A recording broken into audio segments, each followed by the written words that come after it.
quadrilha que enganava clientes de banco e depois saqueava as contas foi descoberta por policiais e pelo Ministério Público do Rio de Janeiro. 29 suspeitos já estão presos. A reportagem é do Paulo Mário Martins e do Felipe Freire. O cantor sertanejo foi um dos primeiros a ir para a cadeia hoje em Ponta Grossa, no Paraná.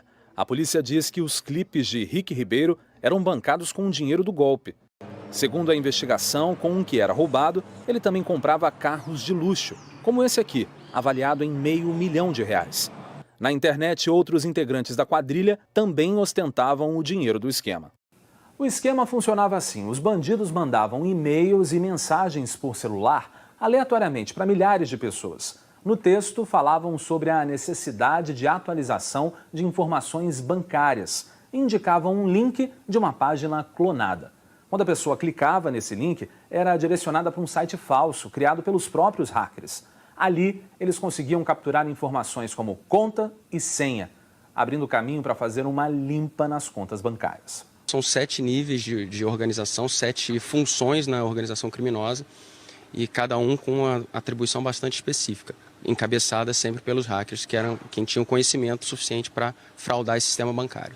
Em conversas telefônicas gravadas durante a investigação, os criminosos contaram uma das maneiras de se fazerem passar por atendentes dos bancos. Cria um zap, tá ligado? Bota logo, pega os dados certinho e chama o cara no zap, pô.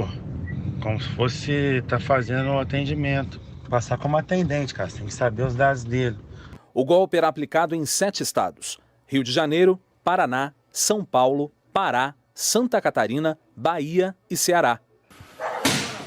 Richard Lucas da Silva Miranda, apontado como líder da quadrilha, foi preso na zona oeste do Rio. A namorada dele, Lorena Kowalski, também foi presa, acusada de lavagem de dinheiro. A polícia suspeita que o esquema, que envolvia mais de 300 pessoas, funcionou por pelo menos 10 anos. Só entre 2016 e 2017, a quadrilha desviou R$30 milhões. Quem procura o banco é a pessoa, não é o banco que vai até a pessoa. Então, se tiver alguma dúvida, na dúvida não avance, pare o processo, desconecta e vai na página que normalmente costuma acessar a sua conta bancária. Se tiver alguma dúvida, se continuar em dúvida, não faça pela internet, desconecta, faz contato com o banco ou, se possível, vá à agência bancária. É melhor do que correr o risco de ter a sua senha e os seus dados capturados por criminosos e aí depois o problema é bem maior para ser resolvido. O Ministério Público afirmou que nenhum funcionário dos bancos fazia parte da quadrilha. A Federação Brasileira de Bancos disse que o setor investe por ano R$2 bilhões em sistemas de segurança. No Rio Grande do Sul, a polícia identificou e prendeu integrantes de uma quadrilha suspeita de roubar 20 carros por dia na região metropolitana de Porto Alegre.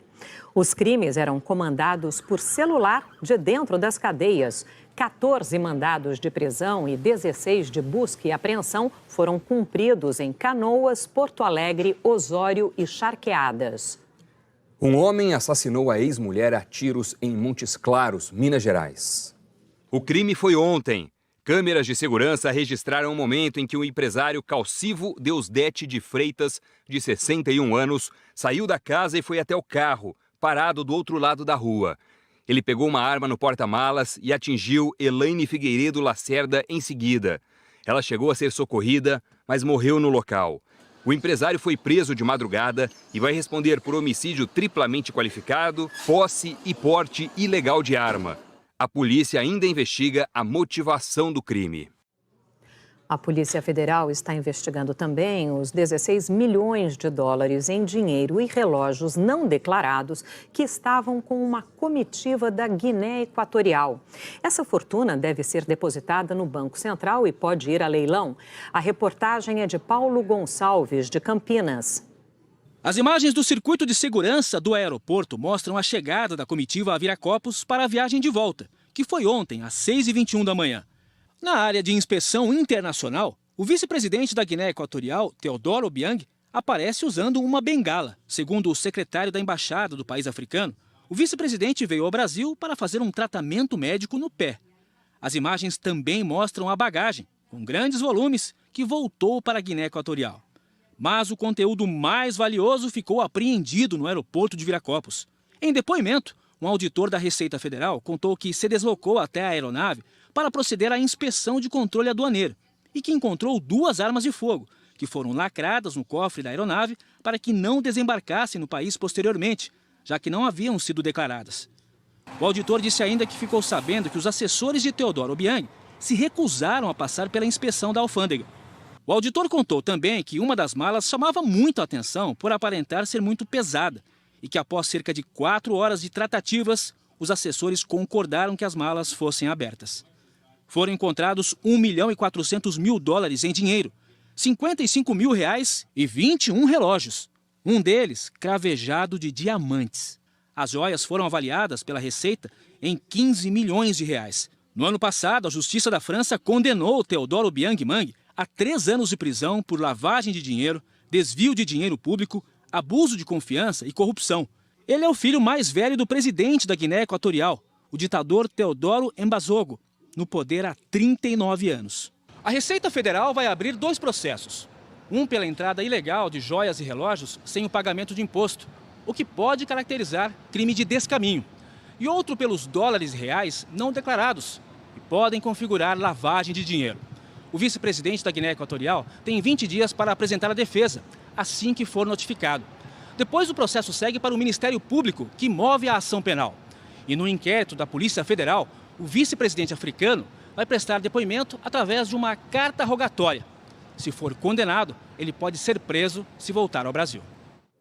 Em nota, a Embaixada da Guiné Equatorial afirmou que a viagem foi informada formalmente às autoridades brasileiras e que tinha autorização diplomática. A nota da Embaixada diz ainda que ninguém questionou a comitiva se ela tinha bens a declarar.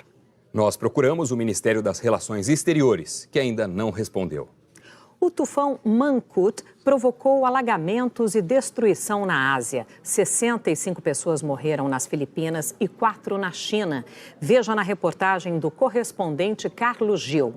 O tufão Mangkhut varreu o norte das Filipinas e o sul da China com ventos que chegaram a 200 km por hora. Nas ruas, as rajadas arrastaram placas, lixeiras. Uma parte da estrutura dessa construção veio abaixo. Este andaime também não aguentou as rajadas de vento. Quem se arriscou e tentou registrar a força do tufão Mangkhut teve que se segurar para não ser levado. A tormenta também provocou ondas enormes. Barcos também foram arrastados pela correnteza. A água tomou as ruas e invadiu prédios como este hotel na província chinesa de Guangdong. Antes de chegar à China, o tufão passou pelo norte das Filipinas, provocando enchentes e deslizamentos. Uma mina foi soterrada. Equipes estão tentando encontrar sobreviventes. Os parentes estão acompanhando as buscas de perto. A mulher de um dos mineiros disse que falou com o marido antes do desabamento e que ele afirmou estar em um lugar seguro. Por isso, ela ainda tem esperança de que ele esteja vivo. Autoridades dizem que há mais de 50 pessoas desaparecidas por causa do desabamento. O tufão afetou 5 milhões de filipinos. 150 mil foram para abrigos.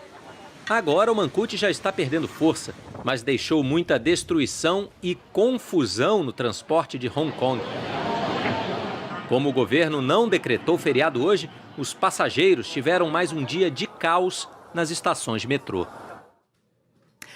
A depressão tropical Florence, que na semana passada chegou a ser classificada como um furacão de categoria 4, continua avançando sobre os Estados Unidos. E agora está sobre o estado da Virgínia Ocidental e provocou enchentes catastróficas por onde passou. 18 pessoas morreram. Cerca de 120 mil moradores que vivem perto de Wilmington, na Carolina do Norte, estão ilhados. Ninguém consegue entrar ou sair da cidade, que também não recebe combustível ou comida. Perto dali, em Rocky Point, a guarda costeira resgatou de helicóptero 37 pessoas, incluindo muitas crianças. Uma senhora foi içada numa cesta por um helicóptero.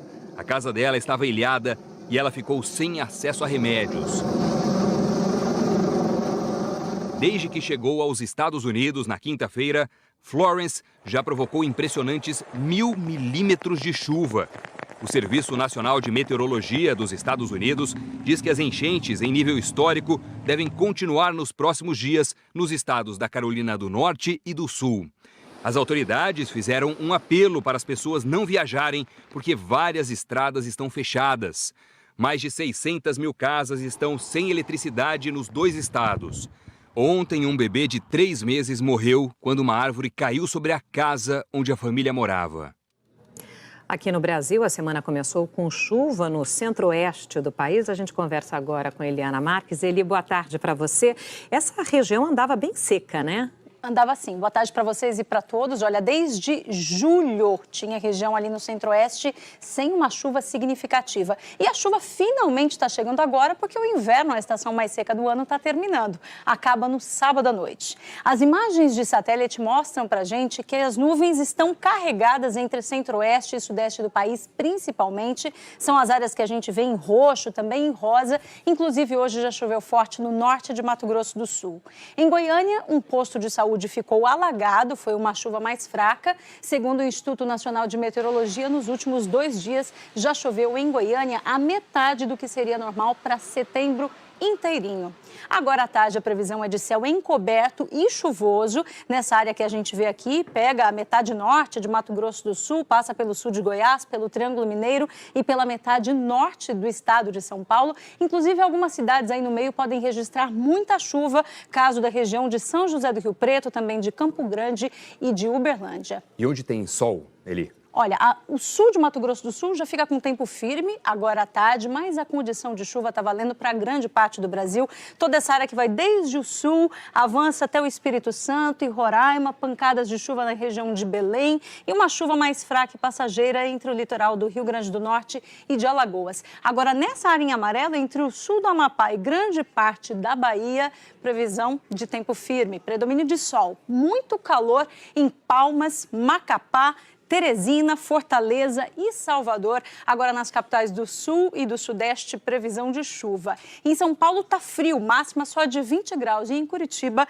de 18. De Tramandaí, no Rio Grande do Sul, até Santos, em São Paulo, tem risco de ressaca. A Marinha diz que as ondas podem chegar aos 3 metros de altura e esse aviso está válido até hoje à noite. Amanhã e a semana, vai? Pois é, amanhã essa chuva aí, ela continua sendo forte nessas áreas que a gente vê aqui, olha, pegando ainda a metade norte de Mato Grosso do Sul, também a metade norte de Goiás, o sul de Mato Grosso, Rondônia, sul do Amazonas, parte do Acre, passando aqui pelo norte de Minas, Espírito Santo e Rio de Janeiro. E entre grande parte de Minas Gerais, inclusive Belo Horizonte, pegando também aqui, olha, Goiânia, o Triângulo Mineiro e norte de São Paulo, a chuva amanhã pode vir mais forte, com raios e ventania. Esse tempo chuvoso no sudeste e no sul vai predominar nos próximos dias, nessa semana, até sábado. Como eu falei no início, estou falando agora de novo, é a primavera chegando, trazendo chuva. Ok, obrigada, Eli. Até amanhã. Valeu, até amanhã.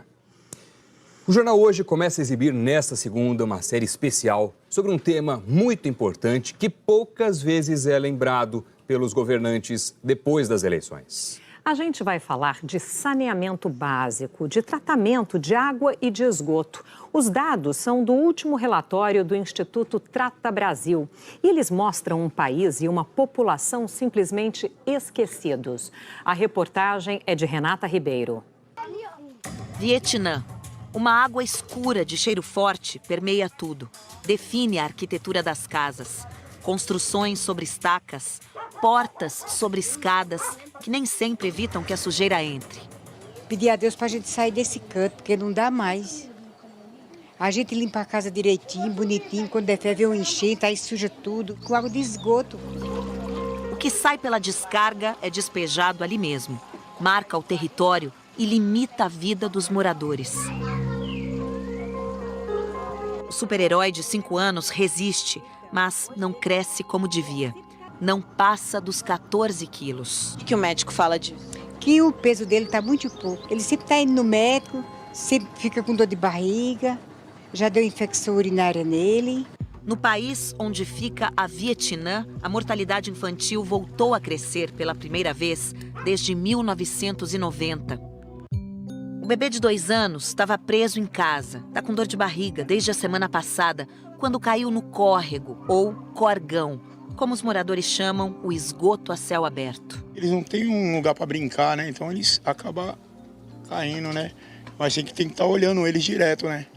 Vietnã é o nome dessa comunidade na zona oeste de São Paulo, a cidade mais rica do Brasil.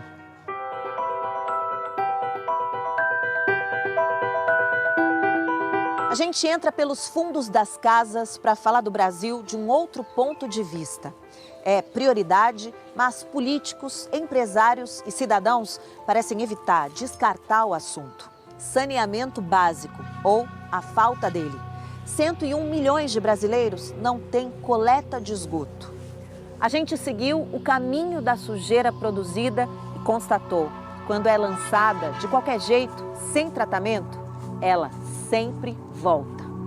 Volta como impacto ambiental, corre para a margem dos rios.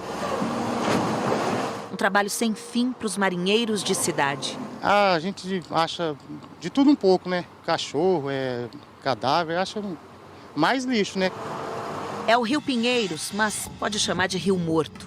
O nível de oxigênio é 0, de tirar o ar de quem passa perto. Não acostuma, a pessoa convive. Porque o cheiro é muito forte, não tem como a pessoa não sentir, não tem como. E a sujeira volta também como impacto na saúde pública. Você tem vários investimentos sendo feitos, né, em medicina curativa, como investimento em construção de hospitais, fornecimento de medicamentos, sendo que muitas das internações estão relacionadas à falta de saneamento adequado. E tem ainda a sujeira em forma de atraso econômico. Anda tudo misturado. O saneamento básico afeta a saúde. Ao afetar a saúde, afeta também a educação, o aprendizado das crianças. Dessa forma, também afeta a produtividade da economia como um todo. O Brasil, infelizmente, ele está muito atrasado. O saneamento básico ele já deveria ter sido universalizado no século passado. Mas hoje a nossa perspectiva é de que depois de 2050 ele ainda não vai ter alcançado o lar de todos os brasileiros. E essa família busca água como se estivesse no século XIX. Você está sentada aonde aí? No meu poço. E o que isso significa para você? Vida, né? Porque a água é vida.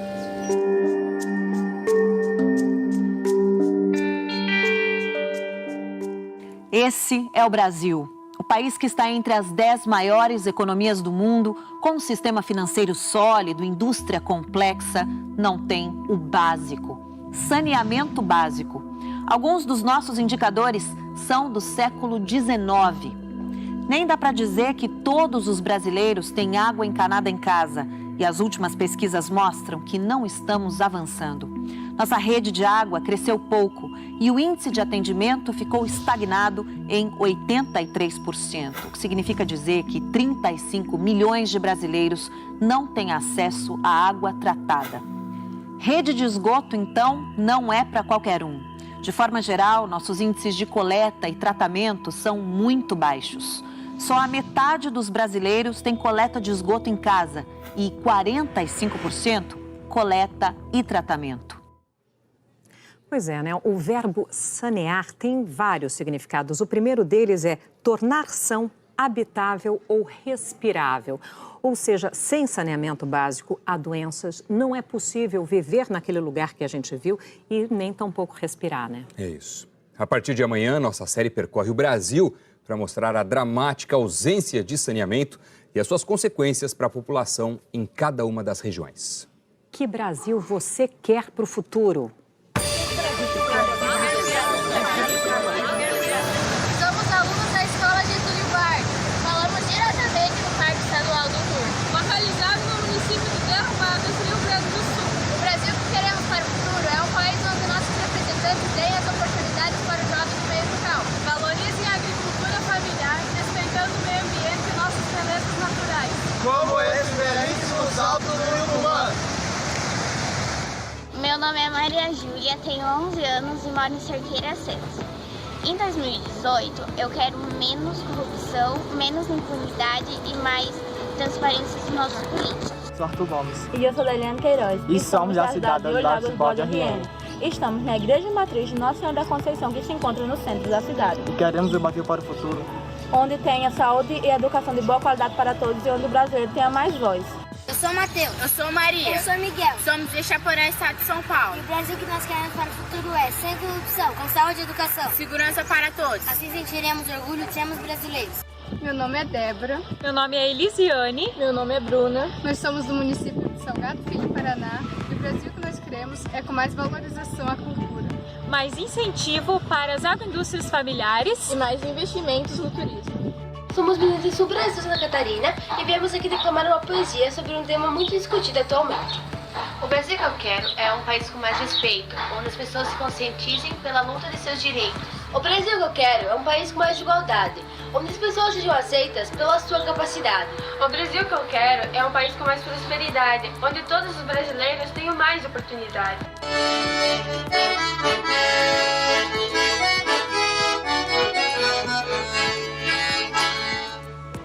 Pereira Sanches, Alvinópolis, Minas Gerais. O Brasil que eu quero é que todos sejam como eu sou. 86 anos, sou honesto e sou trabalhador. Sei tocar e sei cantar. Fé em Deus, honestidade e seriedade para mim é primeiro lugar.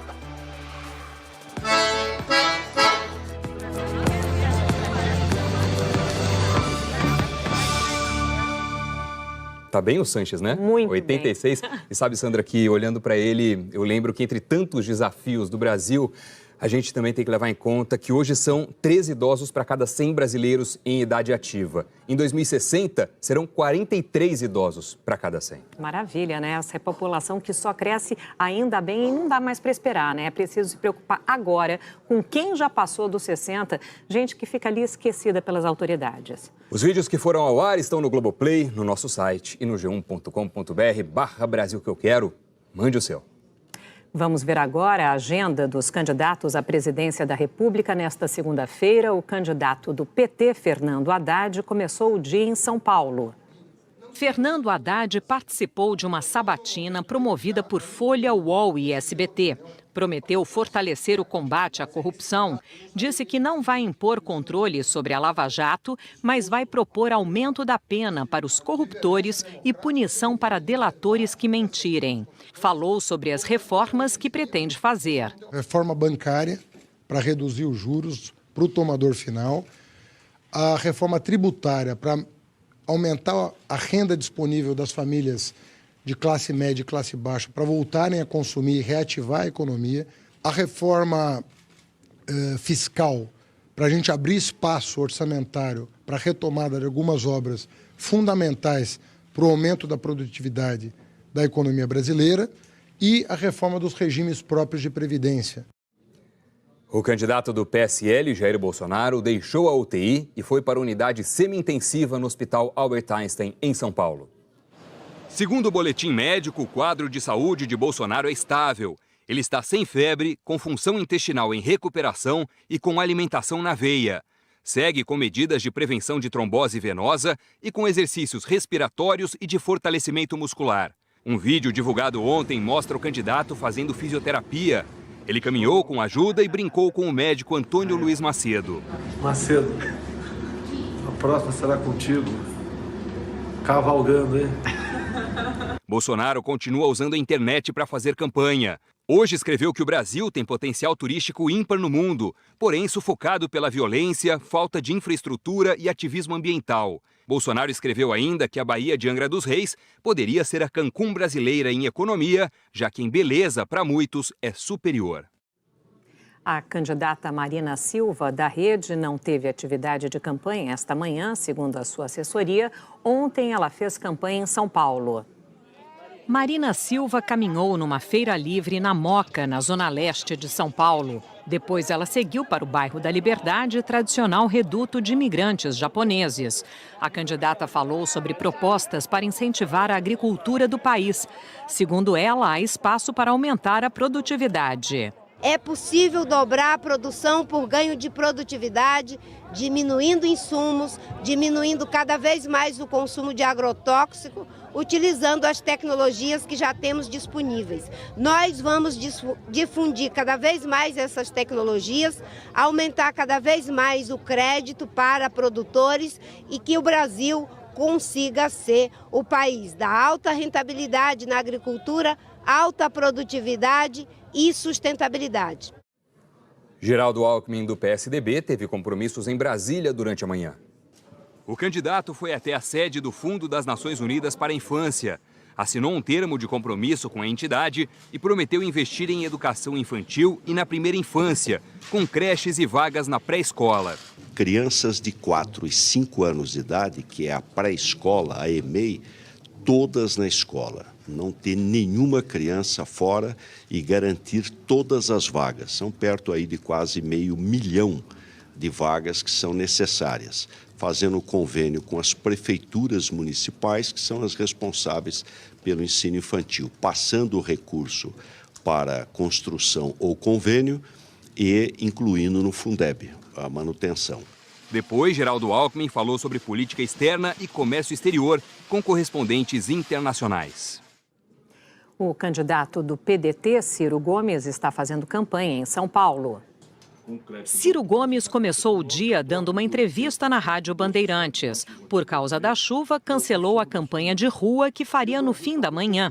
O candidato do PDT disse que pretende transferir lideranças de facções criminosas para coibir o crime organizado de agir dentro das cadeias. Os presídios de segurança máxima federais estão hoje com praticamente metade das suas vagas vazias. Enquanto isso, as facções criminosas comandam de dentro dos presídios de São Paulo e do Rio, especialmente, o crime em todo o país, infernizando a vida de Natal, de Rio Branco no Acre, de Fortaleza. E os governos locais não têm capacidade de enfrentar esse tipo de crime, de comportamento. Portanto, será federal, com as mudanças legais necessárias, essa responsabilidade no meu governo. Se você quer decência, quer autoridade, venha comigo. O candidato Álvaro Dias, do Podemos, também fez campanha hoje em São Paulo. Álvaro Dias foi entrevistado pela manhã na Rádio Trianon. O candidato do Podemos defendeu uma série de reformas, como a tributária, para o crescimento do país e para que novos empregos sejam criados. Segundo ele, a primeira mudança precisa ocorrer na estrutura do Poder Executivo Federal. Álvaro Dias detalhou ainda medidas para alavancar a economia. As contas públicas explodiram. E nós temos uma missão dificílima pela frente, que começa com um ajuste fiscal rigorosíssimo, né? Com um limitador emergencial de despesas ao redor de 10% já no primeiro momento do ano, e no segundo ano um ajuste estrutural, orçamento base zero, avaliação de todas as despesas de todos os setores, eliminação do desperdício, para chegarmos aí à virada do déficit para o superávit em torno de 2,5% do PIB. Durante a campanha, o eleitor pode fiscalizar a atuação dos candidatos e denunciar as irregularidades por meio de um aplicativo do TSE chamado Pardal. A reportagem é de Gioconda Brasil. Em 3 semanas de uso, o aplicativo recebeu quase 5.500 denúncias. Pernambuco lidera o ranking de irregularidades, com 713 registros, a maioria, 541, suspeitas de propaganda fora da lei. Já em Mato Grosso, foi feita a maior quantidade de denúncias de uso da máquina pública, 49. O aplicativo é gratuito. Para se cadastrar, o eleitor precisa registrar o nome, o CPF e um e-mail, mas pode pedir que os dados fiquem sob sigilo. E não precisa conhecer a legislação para saber se está diante ou não de um crime eleitoral. Essas informações estão no aplicativo, que mostra com um sinal o que pode e o que não pode ser feito por candidatos, partidos e militantes. Foto, vídeo e áudio servem para comprovar a conduta irregular. O local, a data e a hora do envio da mensagem também servem como provas. As denúncias são enviadas em tempo real para uma rede formada por juízes e pelo Ministério Público Eleitoral, que pede a abertura de ações em caso de descumprimento da lei. Essa representação pode culminar com a aplicação de multas graves e até com a perda do mandato na hipótese desse cidadão ser eleito. Para o Tribunal Superior Eleitoral, o eleitor pode virar um fiscal do processo e inibir atos irregulares. À medida que o candidato ao partido sabe que qualquer cidadão pode registrar qualquer não conformidade, isso força que essas instituições e os candidatos tenham procedimentos dentro da legalidade. Uma correção. Há pouco nós dissemos que os relógios apreendidos pela Receita Federal com a comitiva da Guiné Equatorial foram avaliados em 15 milhões de reais. O correto são 15 milhões de dólares.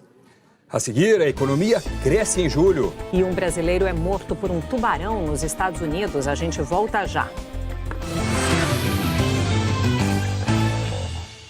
A economia brasileira cresceu 0,57% em julho, de acordo com o IBC-BR, o índice do Banco Central que mede a atividade econômica mensalmente e é visto pelo mercado como uma prévia do Produto Interno Bruto do IBGE, divulgado a cada 3 meses. No acumulado do ano, o IBC-BR avançou 1,19% e em 12 meses quase 1,5%. O dólar começou a semana em alta e chegou a ser cotado a R$ 4,20 por volta das 9h30 da manhã. Depois recuou. No momento, a moeda americana está sendo vendida a R$ 4,16, o mesmo valor em que fechou na sexta-feira. Milhares de passageiros enfrentaram atrasos de mais de 1 hora hoje cedo no metrô de São Paulo. Um trem da linha 3 vermelha quebrou no meio do túnel, 200 metros antes da estação da Sé. Os passageiros foram caminhando até a plataforma. Segundo o metrô, o problema foi causado por uma falha no sistema de tração. Com isso, os outros trens circularam com velocidade reduzida e ficaram mais tempo nas plataformas. O metrô afirmou que a circulação foi normalizada às 10 horas. Dezenas de pessoas fizeram uma vigília em memória ao brasileiro Arthur Médici, que morreu num ataque de tubarão no sábado nos Estados Unidos. Um grupo se reuniu ontem na praia onde ocorreu o acidente, observou um minuto de silêncio e depois bateu palmas. Algumas pessoas prestaram homenagens na areia, outras jogaram flores no mar. Arthur Médici tinha 26 anos e estudava engenharia nos Estados Unidos. No último sábado, ele foi pegar onda na praia de Newcomb Hollow, a 2 horas de Boston, onde morava. Por volta do meio-dia, foi atacado nas pernas por um tubarão. Uma prima dele conta que um amigo foi quem o retirou da água. Eles já estavam juntos, os dois, do lado um do outro, e o Arthur afundou. Na mesma hora, houve muito sangue na água, mas mesmo assim ele conseguiu baixar, conseguiu pegar o Arthur, conseguiu levar o Arthur até a orla. As pessoas na praia prestaram socorro, enrolaram as pernas dele em toalhas para tentar estancar o sangue. O socorro chegou rapidamente, mas o hospital era longe. Esse foi o primeiro ataque fatal de tubarão no estado de Massachusetts nos últimos 82 anos. Houve um outro ataque em agosto, mas a vítima conseguiu escapar. A família, que vive em Vitória, no Espírito Santo, arrecadou doações para trazer o corpo de volta ao Brasil. A previsão é que chegue na sexta-feira. A seguir, o ministro Dias Toffoli concede a primeira entrevista depois de assumir a presidência do STF. E diz que o Supremo continuará a dar suporte à Operação Lava Jato. A gente volta já. O presidente do Supremo Tribunal Federal, ministro Dias Toffoli, disse que a ação que trata da possibilidade de prisão após condenação em segunda instância só será julgada no ano que vem. E disse também que a data será acertada com o relator, Marco Aurélio Mello. O repórter Marcos Lozecan acompanhou essa primeira entrevista do novo presidente do STF. Traz os detalhes ao vivo de Brasília. Oi, Lozecan, boa tarde. Boa tarde, Doni, Sandra, boa tarde a todos que nos assistem. O novo presidente aqui do STF, ministro Dias Toffoli, disse que seria negativo julgar agora o tema sobre a prisão após condenação em segunda instância. Isso porque recentemente, em 2016, o Supremo já julgou favoravelmente sobre esse tema. Toffoli falou ainda que este ano, em razão das eleições, o Supremo não deverá julgar ações consideradas polêmicas. Ele disse ainda que o judiciário precisa acelerar o julgamento de casos de homicídio e que deve garantir que os réus condenados pelo tribunal do júri sejam presos logo e que não fiquem recorrendo e recorrendo em segunda instância. O novo presidente do STF também falou sobre a Lava Jato, lembrou que o Supremo sempre apoiou a operação e disse que vai continuar apoiando, mas estará pronto para coibir eventuais abusos. Para ele, as delações só devem ser revistas se houver algum tipo de nulidade cometida pelo delator. Por fim, o ministro Dias Toffoli voltou a defender a segurança das urnas eletrônicas, afirmando que as urnas utilizadas pela Justiça Eleitoral em todo o Brasil são totalmente confiáveis. As urnas eletrônicas são totalmente confiáveis. Os sistemas são abertos à auditagem para todos os partidos políticos 6 meses antes da eleição, também para o Ministério Público e para a Ordem dos Advogados do Brasil. Pela primeira vez na história do Brasil, nós vamos ter observadores internacionais. A OEA está acompanhando as eleições brasileiras como observadores, que isso é extremamente necessário e importante para acabar com determinadas lendas, que possam surgir. O Jornal Hoje termina aqui. Você acompanha outras notícias no Jornal Nacional. Uma ótima tarde para você. Amanhã a gente se vê. Uma boa tarde e até amanhã. Tchau.